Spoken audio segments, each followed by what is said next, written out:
Baik, bismillahirrahmanirrahim. Assalamualaikum warahmatullahi wabarakatuh. Bismillah, alhamdulillah, wassalatu wassalamu ala rasulillah, sayyidina Muhammad ibn Abdillah, wa ala alihi wa sahbihi wa mawalah, wa man tabi'ahu ila yaumil qiyamah, amma ba'du. Puji syukur marilah kita panjatkan kehadirat Allah Subhanahu wa Ta'ala karena atas limpahan rahmat serta karunia-Nya.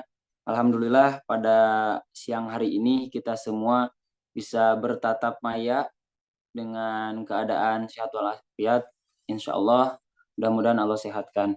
Kemudian salat beserta salam semoga selamanya tercurah limpahkan kepada junjungan alam, yakni Habibi wa Habibana Kanjeng Nabi Muhammad Sallallahu Alaihi Wasallam.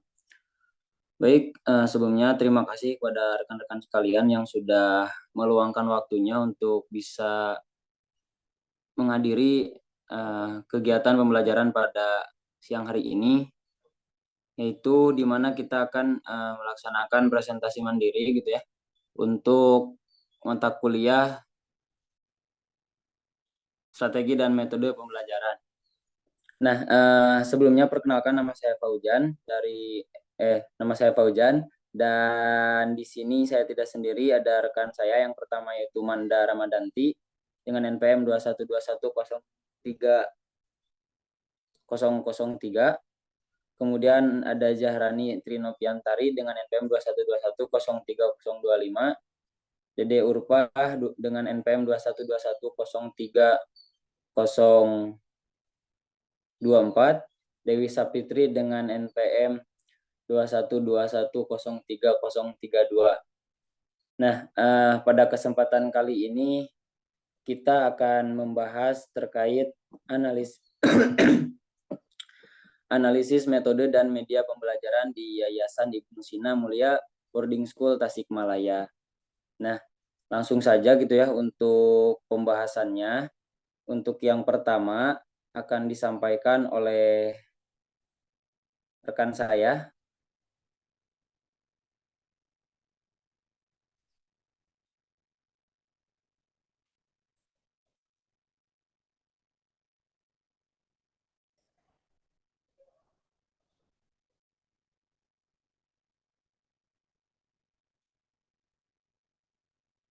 Untuk yang pertama akan disampaikan oleh Dede Urpah. Mangga dipersilahkan. Baik, terima kasih moderator atas kesempatannya. Selanjutnya saya akan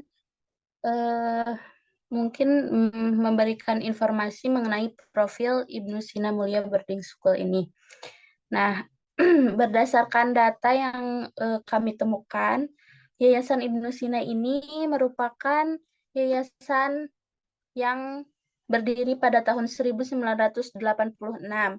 Namun masih berbentuk yayasan yang belum termanage dan administrasinya masih lemah karena masih bertahap sampai pada tahun 2019 diadakannya sistem perubahan pada manajemen dan kurikulum yang lebih memfokuskan pada kegiatan hafalan Al-Quran atau tahfidz dan kegiatan akademik formal SMP dan SMA dengan visi mencetak calon pemimpin bangsa yang hafizoh dan mendorong cita-cita anak bangsa yang memiliki akhlak yang mulia. Nah, Yayasan Ibnu Sina ini berada di Jalan Siliwangi dan hanya menerima peserta didik perempuan saja, sedangkan untuk peserta didik laki-laki itu bertempat di Kecamatan Cikoneng, Kabupaten Ciamis. Alasan kenapa antara peserta didik laki-laki dan perempuan dipisah yaitu agar mereka bisa lebih fokus dan tidak saling mengganggu antara sesama lawan jenis. Kemudian jumlah peserta didik yang berada di Yayasan Ibnu Sina sebanyak 90 sampai 100 orang dengan tenaga pendidik atau sering disebut dengan musyrifah sebanyak 11 orang dan tenaga lainnya berjumlah 20 orang. Mungkin sekian, saya kembalikan ke moderator.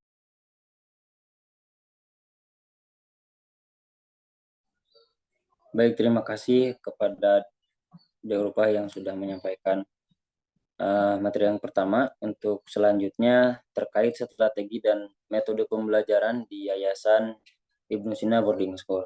Nah, untuk Yayasan Ibnu Sina Mulia Boarding School sendiri lebih berfokus pada hafalan Al-Quran, sehingga strategi dan metode yang digunakan pun tidak ada acuan khusus gitu, sehingga dapat kita ketahui bahwasannya di Yayasan Ibnu Sina Boarding School telah mengkolaborasikan antara strategi dan metode pembelajaran sehingga sifatnya lebih fleksibel dalam penerapan strategi dan metode yang sesuai dengan kebutuhan peserta didik. Artinya gitu ya, untuk di Yayasan Ibnu Sina sendiri mereka memang tidak ada acuan khusus yang digunakan dalam strategi dan metode pembelajarannya, lebih ke sifatnya apa ya, yang penting tidak membebankan kepada peserta didiknya, lebih ke fleksibel gitu. Dan tetap pada ujung-ujungnya mereka apanya, dengan tujuan yang sama gitu. Dengan tujuan yang sama walaupun tidak dengan strategi ataupun metode yang udah ada ataupun udah ditentukan gitu. Tetapi tetap tujuan mereka ingin mencapai suatu tujuan pembelajaran yang sama gitu, seperti itu mungkin untuk strategi. Dilanjut untuk materi selanjutnya akan disampaikan oleh Manda, padanya dipersilahkan. Baik, terima kasih kepada moderator atas kesempatannya. Selanjutnya ada metode. Metode yang digunakan di Yayasan Ibnu Sina adalah metode hafalan, diantaranya ada metode murojaah. Metode ini adalah metode pengulangan yang dimana peserta didik mengulangi kembali hafalan yang sudah pernah dihafalkan agar tidak lupa dan salah. Yang kedua ada metode talaki. Metode ini adalah metode yang menyetorkan atau mendengarkan hafalan yang baru dihafal kepada seorang guru atau instruktur dengan cara menyampaikan bacaan Al-Quran secara musyafahah, di mana peserta didik melihat gerak bibir guru secara tepat. Yang ketiga ada metode tahsin. Metode ini merupakan salah satu cara untuk tilawah Al-Quran yang menitik beratkan pada mahraj, sifat-sifat huruf, dan ilmu tajwid. Mungkin itu yang dapat saya sampaikan. Saya kembalikan kepada moderator. Baik, terima kasih kepada Amanda. Dilanjut untuk materi selanjutnya akan disampaikan oleh Saudari Jahrani. Mangga dipersilahkan. Baik, terima kasih kepada moderator. Saya akan menjelaskan tentang penerapan strategi dan metode pembelajaran di Yayasan Ibnu Sina. Penerapan strategi dan metode yang dilakukan yaitu secara berkelompok berdasarkan jumlah hafalannya. Dalam hal ini peserta didik dibagi menjadi 2 kelompok. Yang pertama, setoran hafalan ziyadah, yaitu setoran yang dilakukan 3 kali dalam sehari, di waktu pagi setelah subuh, siang setelah zuhur, dan sore setelah asar, dengan sekali setoran setengah halaman, dan dipatok selama bulan Ramadan. Santri harus menghafal sebanyak 5 juz. Yang kedua itu ada setoran daurah tasmi, yaitu santri yang sudah hafal 30 juz, yaitu mereka akan menyetorkan 2 juz untuk sekali duduk dan disaksikan oleh orang tua peserta didik secara online melalui video call. Mungkin itu saja yang dapat saya sampaikan. Saya kembalikan pada moderator.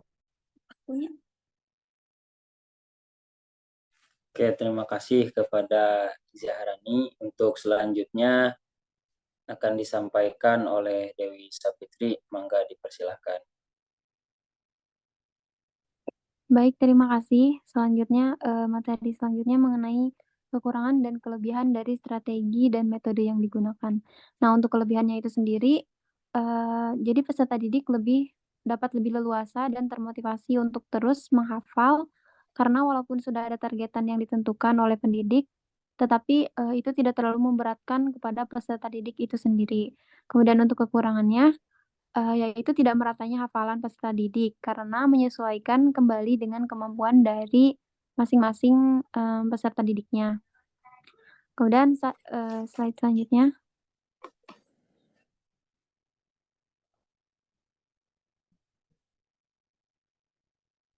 Nah, untuk slide selanjutnya yaitu mengenai kegiatan pembelajaran di Yayasan Ibnu Sina Boarding School. Yang pertama itu menghafal Al-Quran. Menghafal Al-Quran seperti yang tadi sudah disebutkan, yaitu dihususkan selama bulan Ramadan, santri itu ditargetkan untuk hafal 5 juz. Kemudian yang kedua pembelajaran umum seperti pembelajaran akademik. kayak bahasa Indonesia, bahasa Inggris, bahasa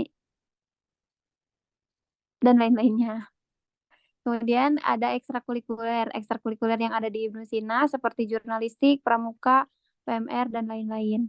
Mungkin itu materinya, saya kembalikan lagi kepada moderator. Terima kasih.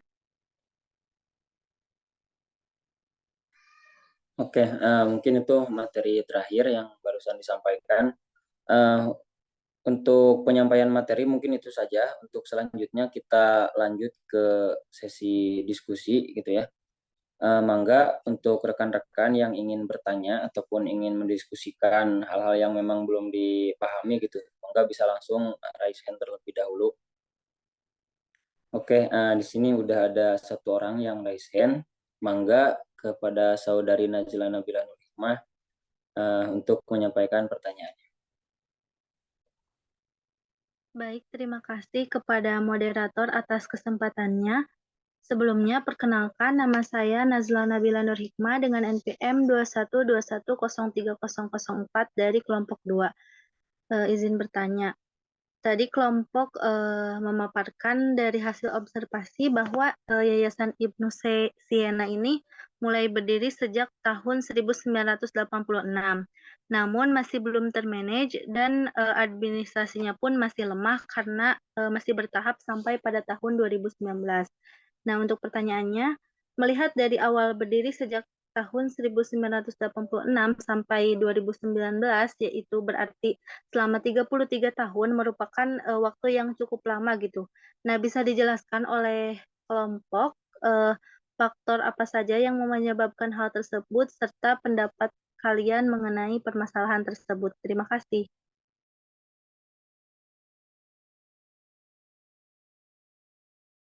Oke, baik. Terima kasih kepada Najla yang udah menyampaikan pertanyaannya yang sangat luar biasa gitu ya. Mungkin kita tampung terlebih dahulu untuk pertanyaannya. Barangkali dari rekan-rekan yang lain ada yang ingin ditanyakan. Mangga bisa raise hand terlebih dahulu.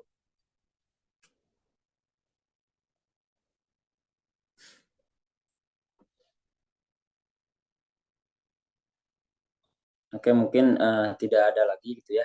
Dan untuk menjawab pertanyaan tersebut, di sini kita akan coba untuk mendiskusikan terlebih dahulu dan meminta waktunya selama kurang lebih 3-5 menit. Dan rekan-rekan sekalian bisa mohon untuk tunggu gitu ya.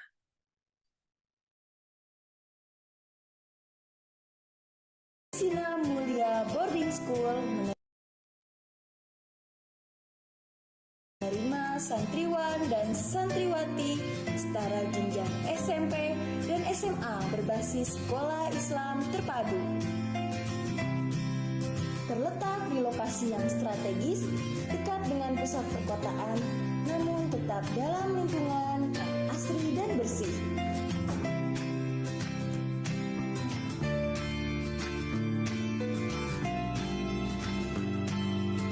Program yang ada di Ibnu Sina Mulia Boarding School meliputi metode pembelajaran dengan kurikulum terdepan, fasilitas belajar yang lengkap, tahfiz 30 juz, mentoring tarbiyah Islamiyah, bimbingan belajar super intensif untuk UN dan PTN, dan juga pembinaan karakter kepemimpinan.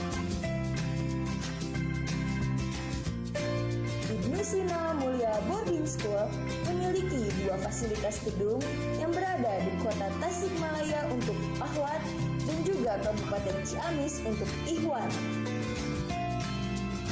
Ibnu Sina Mulia Boarding School selalu berharap dapat mencetak generasi robani yang akan menjadi pemimpin umat untuk masa yang akan datang.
Oke, itu mungkin barusan sekilas gitu ya terkait video pembelajaran yang dilaksanakan di pondok pesantren atau di Yayasan Ibnu Sina. Dan untuk video tersebut mungkin kami juga mengambil gitu ya dari media Ibnu Sina sendiri, dan kami juga udah mendapatkan izin gitu dari pimpinan pondok pesantrennya gitu. Dikarenakan kebetulan ketika kami melaksanakan observasi dan wawancara gitu ya, kebetulan untuk kegiatan pembelajarannya itu udah diliburkan gitu dan udah difokuskan untuk kegiatan Ramadan gitu, seperti itu. Nah, baik, langsung saja gitu ya. Untuk selanjutnya kita masuk ke pertanyaan yang tadi untuk menjawab pertanyaan dari saudari Najla Nabilah Nur Hikmah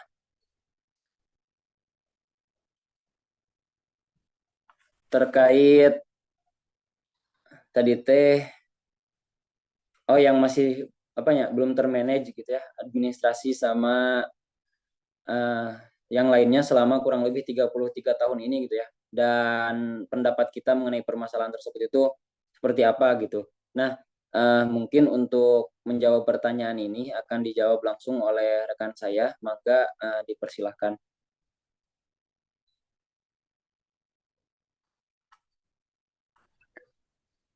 Baik, terima kasih. Sebelumnya apa suaranya terdengar jelas? Ada. Ya, mohon maaf ya, izin off cam juga karena jaringannya kurang memadai. Jadi, untuk jawabannya, faktor yang menyebabkan tidak terjadinya perubahan yang signifikan selama 33 tahun itu sebenarnya tidak jauh-jauh karena kurangnya tenaga kerja yang ahli dalam bidangnya, seperti bidang administrasi dan bidang pendidik yang belum memenuhi standar profesional. Nah, jadi hal tersebut itu terjadi karena masih minimnya anggaran. Selain itu, kurangnya minat peserta didik karena mereka lebih memilih sekolah formal biasa. Sehingga pada tahun 2009 itu melakukan pembaharuan kembali sesuai dengan keadaan yang ada pada saat itu. Dengan mempekerjakan tenaga profesional dan lebih banyak melakukan pemasaran agar menarik minat peserta didik gitu untuk menjalankan pendidikan di sana. Kemudian mengenai pendapat kami mengenai hal tersebut adalah suatu yayasan itu seharusnya perlu lebih memperhatikan mengenai administrasi dan kurikulum pembelajaran, karena sistem administrasi dan manajemen suatu yayasan itu akan berpengaruh terhadap minat dan peserta didik atau dari orang tua yang akan memasukkan anaknya ke pondok pesantren gitu. Jadi apakah administrasi dan kurikulumnya sudah baik atau belum? Jika sudah baik, para orang tua itu tidak akan sungkan dan ragu untuk memasukkan anak mereka ke pondok pesantren tersebut. Terus juga mengenai masalah biaya. Jadi suatu yayasan itu harus pandai-pandai mencari donatur atau mitra yang bisa diajak kerjasama. Dan yayasan juga penting untuk mencari orang yang mempunyai sertifikasi profesional yang mau bekerja niat karena Allah gitu. Jadi tidak hanya semata-mata untuk mencari gaji saja. Jadi meskipun gajinya kecil, jika niatnya baik bekerja karena Allah, maka akan tetap dijalani gitu. Mungkin itu pendapat dari saya. Saya serahkan ke moderator. Harusnya. Biarlah. Oke, baik, terima kasih kepada Saudari Dewi. Barangkali dari rekan-rekan yang lain ada yang ingin menambahkan.